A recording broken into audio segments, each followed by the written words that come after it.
Hello friends, in this video we will learn what is exactly meant by parallel resonance or resonance in parallel RLC circuit.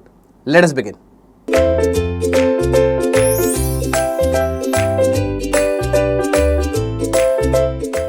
Let us start with resonance in parallel circuits. Sometimes it is also referred to as parallel resonance in AC circuits.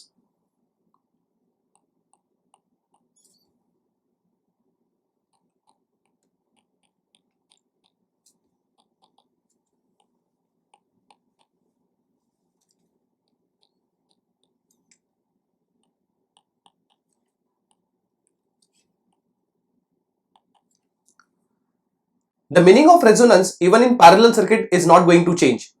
As we have already learned in series resonance circuit, the effect of resonance is going to remain same. First of all, we will see exactly what is meant by resonance and what are the common effects, whether it is series or parallel resonance. So the very first and important effect is the applied voltage and supplied current comes in the same phase.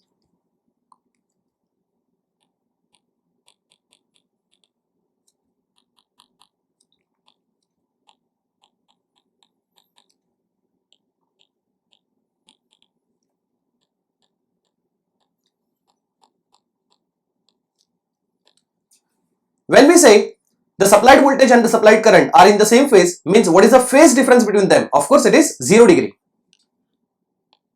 So it implies phase difference is equal to 0 degree. We know the fact that power factor is given by cos phi.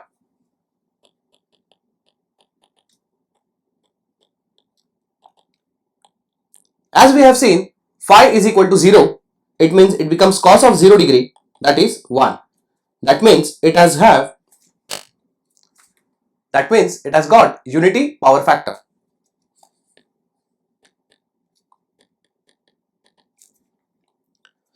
Third and very important conclusion or the effect is that the circuit becomes purely resistive.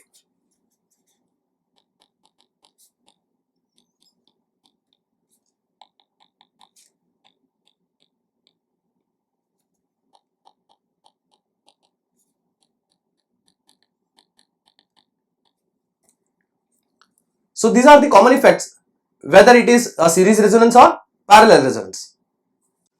Now I'll tell you the types of RLC circuits or RLC parallel circuits that we are going to learn the resonance effect.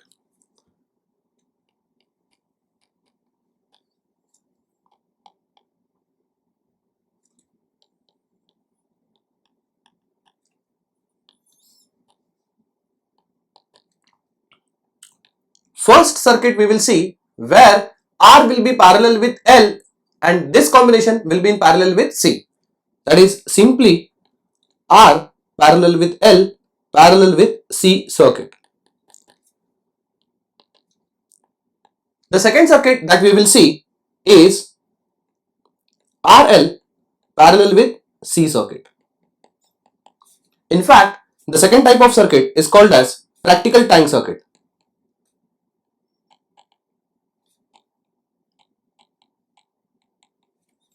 And third type of circuit that we are going to see is RL parallel with RC.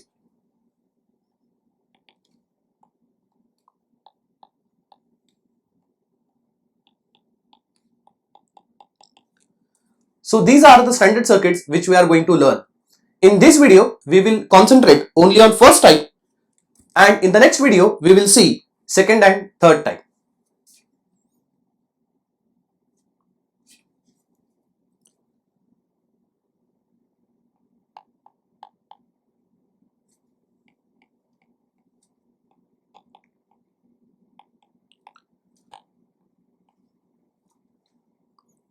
So now as you can see, your R is in parallel with L and this is in parallel with C.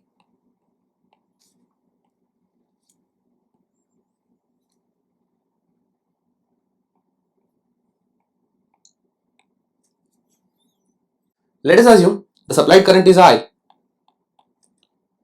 Current taken by resistor is, let's say, IR. Current taken by inductor, let's say it is IL, and current taken by capacitor, it is IC. In parallel RLC circuit, it is always advisable that we go for admittance calculations. Therefore, calculating Y here, Y is simply 1 upon ZR plus 1 upon ZL plus 1 upon ZC. Y is equal to 1 upon ZR is nothing but impedance offered by inductor. It is well known, it is R, plus 1 upon ZL, that is impedance offered by inductor. We know the fact it is JXL. So I'll substitute JXL plus 1 upon it is ZC. ZC means impedance offered by capacitor, and we know the fact that it is minus JXC. Let us substitute this as minus JXC. In effect, now Y will become 1 upon G plus, if I take J common now, it will become 1 upon XC minus 1 upon XL. 1 upon reactance, that is inverse of reactance, is known as susceptance. In case of it is 1 upon XC, it becomes BC. In case of inductor, that is 1 upon XL becomes BL, that is inductive susceptance. So 1 upon XL can be written as B suffix L.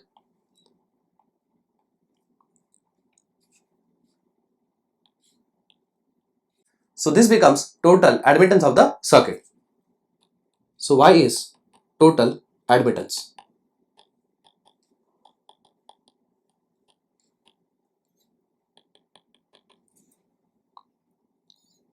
Now we already have the equation Y is equal to G plus J BC minus BL. First of all, we will see every individual component variation with respect to omega. So first we will see conductance G versus omega.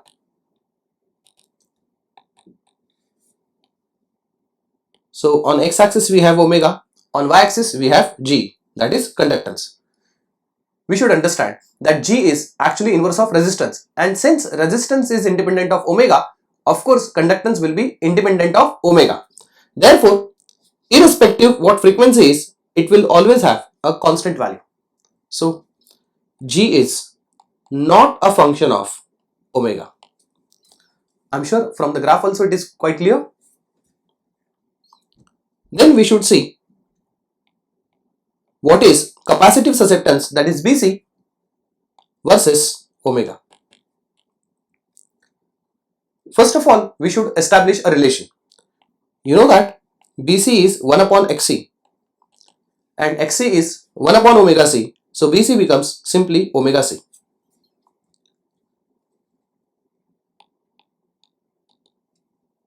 Or I can write C into omega. And now I can compare this as Y equal to mx, where your y-axis is going to refer BC, x-axis is going to refer omega, and m is going to refer C, that is constant part. In fact, m is what we call as slope. In fact, this is a straight line equation.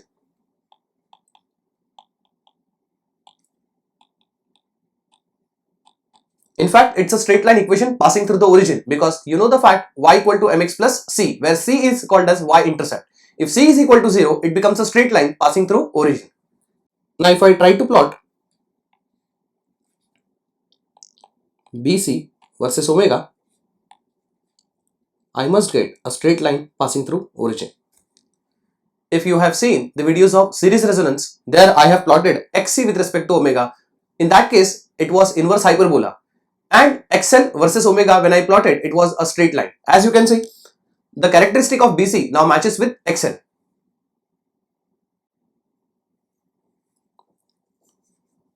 Then we shall see how BL varies with respect to frequency. BL is 1 upon XL, where XL is omega L itself. Or I can write BL as 1 upon L into 1 upon omega. I can say this is y-axis. I can say this is constant, 1 upon x-axis. The reason why I'm doing this, because on the y-axis we are going to have BL. As you can see, I'm going to have BL on y-axis, Whereas on x-axis I'm going to have omega. Since L is constant, 1 upon L is bound to become a constant. And in fact, this is a standard equation for inverse hyperbola.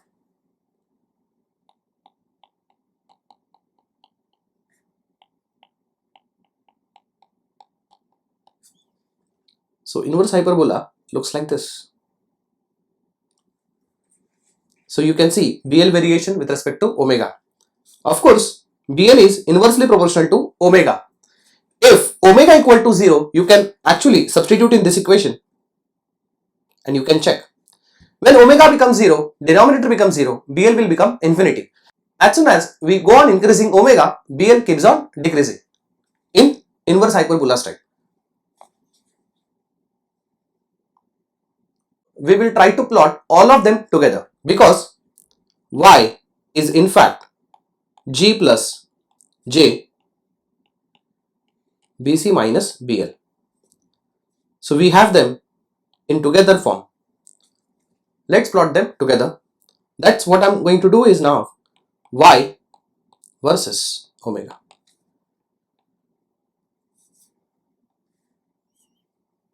Let's talk about g. G is independent of omega, so it is always going to remain same. Am I right? Let's talk about BC. BC is a straight line passing through origin. So this refers to BC. Whereas BL was inverse hyperbola. So this is the curve for BL. Is that right? As you can see, the point at which your BL and BC matches is what we call as omega naught. Is that right? So this is the region where omega is less than omega naught. The remaining region can be considered as omega when greater than omega naught. We'll talk about every region here. Let's talk about what happens when omega is less than omega naught. Now just check. When omega is lesser than omega naught, you just observe the characteristic that we have plotted earlier here. This is y versus omega. Look at this. If you see omega less than omega naught region, you will see the value of BL is more as compared to BC. So BL is more as compared with BC. Am I right? We know BL is actually 1 upon XL is again greater than 1 upon XC because BC is 1 upon XC. If I inverse both the side, then this will become XL and this will become XC. But because of the property, this will get flipped. So who is more? Of course, XC is more as compared with XL. What do you think? You think the circuit is inductive or circuit is capacitive in nature? What do you think? Who is more dominant? Inductor is dominant or capacitor is dominant? One, when look at this relation, they come to know or they come to the conclusion that since XC is more as compared to XL, it must be capacitive or a capacitor is more dominant over inductor. Then I'll tell you this guess is wrong. If XL is lesser than XC means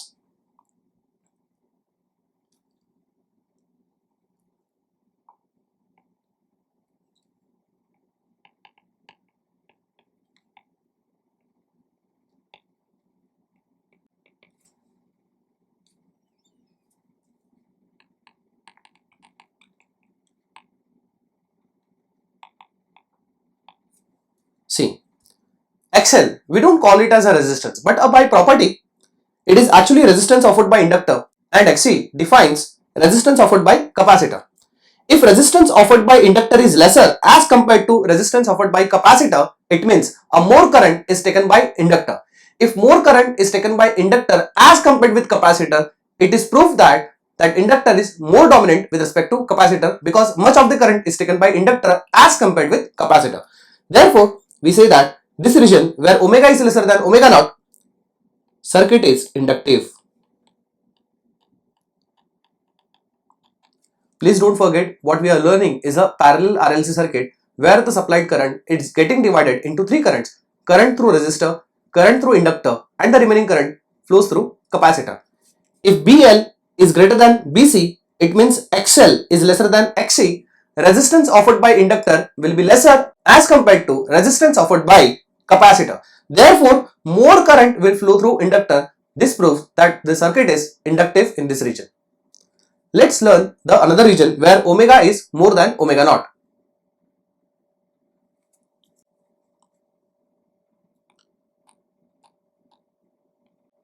If you refer the characteristic, you will come to know when omega is greater than omega naught, you will see BC is greater than BL. It means 1 upon XC is greater than 1 upon XL. It means XC is lesser than XL by inequality theorem.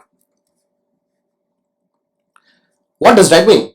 XL is more means more opposition to the current offered by inductor and lesser opposition is given by capacitor. It means a more current will flow through the capacitor. So capacitor becomes a dominant over inductor. Therefore, we say that circuit is capacitive in nature.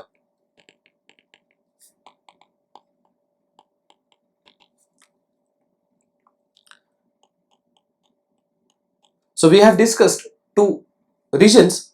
Along with that, we should learn this when omega equal to omega naught. That is the topic we are discussing about. At omega equal to omega naught, you must have seen BL becomes BC. This is not every time true. It is true only at particular omega, that is omega equal to omega naught. By formula, BL is 1 upon omega L, but I should write omega naught L, where this is equal to BC, that is capacitive susceptance, which is given as omega naught C. Is that right? What I can do is, I can write this as omega naught square is equal to 1 upon LC, or I can write omega naught is equal to 1 upon root LC. This is radians per second. Let me tell you, this is actually what we call as resonant frequency.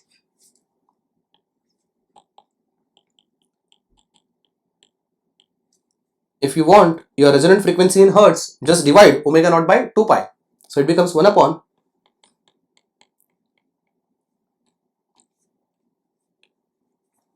so F naught is equal to 1 upon 2 pi root LC, but the unit is hertz.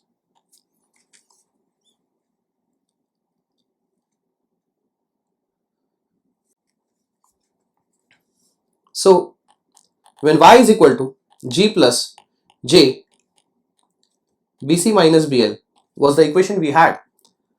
At omega equal to omega naught, we have seen that BC becomes BL. In that case, it is quite clear. If you substitute this in equation number 1, you will see that imaginary part becomes 0.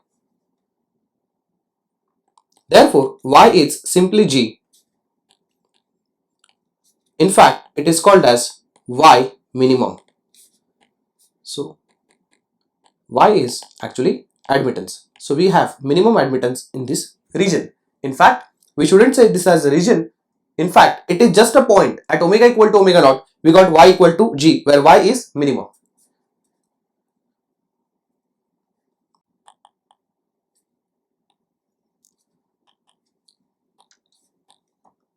So at omega equal to omega naught, y is minimum. Whereas when omega is more than omega naught, it increases. Where omega less than omega naught, again y is going to increase. So please remember, this is y minimum. Is that right? Now why this has happened, I'll tell you. See, at this point, I'll say omega equal to 0. We know two formulas. BL is equal to 1 upon omega L and BC is equal to omega C. As you can see, omega equal to 0, it means BL will tend to infinity and here BC tends to 0. One of the component when tends to infinity, of course, y will become what? Infinity. It means it is y maximum. We will see what happens at higher frequencies, that is hypothetically omega when tends to infinity. We know BL is 1 upon omega L. If omega is tending to infinity, it means BL tends to 0. Whereas since BC is equal to omega times C, when omega tends to infinity, BC will also tend to infinity. When one of the component of y becomes infinity, of course, y will also become infinity. That is what we call as y max. So as you can see, for higher frequencies y is more, for lower frequencies also y is less, but at intermediate frequency somewhere when omega becomes omega naught, y is y minimum, that is minimum value of admittance is offered only at omega equal to omega naught. Therefore at omega equal to omega naught, y is y minimum, which is equal to g, or as you can see, z is 1 upon y minimum, which is r. So as we have again proved, even in parallel RLC circuit, the circuit becomes resistive in nature. We should know one relation where V is equal to I into Z. This is simply Ohm's law, right? Or I can say I is equal to V by Z. Or I can write I equal to V into 1 by Z. What is 1 by Z? Of course it is 1 upon impedance, means it is admittance. So I is equal to V times Y. Is that right? Tell me, if this V, that is supplied voltage, is constant, can I say that current is directly proportional to Y? Answer is yes, of course. So I'm sure you remember, when omega tends to 0, Y is Y maximum, that is Y tends to infinity.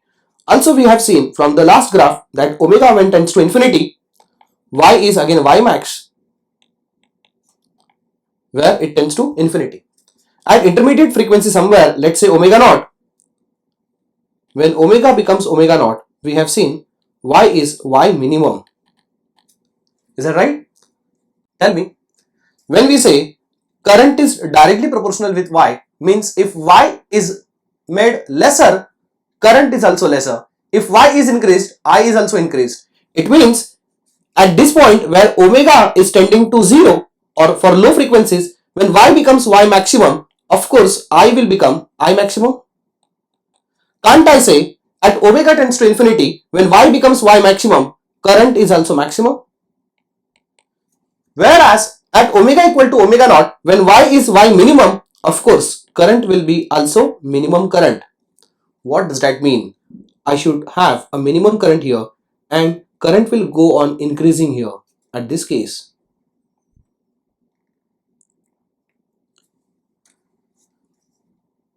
So please understand, this is what we called as a minimum current. You will surprised to know that when we had series RLC circuit, we had exactly inverse graph. I'm sure you remember, if you have seen the previous videos, we had this kind of graph. We knew the fact that omega equal to omega naught, I became I maximum. Am I right? And therefore, at omega equal to omega naught, since you get maximum current, and that's the reason why it is called as a resonant, because resonant means a maximum response. Whereas at omega equal to omega naught, you are getting exactly inverse, where you are getting I as not I maximum, but rather you are getting I as minimum. And that's the reason why sometimes parallel resonance is called as anti-resonance. Remember, your parallel resonance is sometimes called as anti-resonance. And the reason is quite clear, because at omega equal to omega naught, instead of getting maximum response, you are getting minimum response, and therefore parallel resonance is also called as anti-resonance. So I'm sure you must have understood this parallel RLC circuit. Thank you.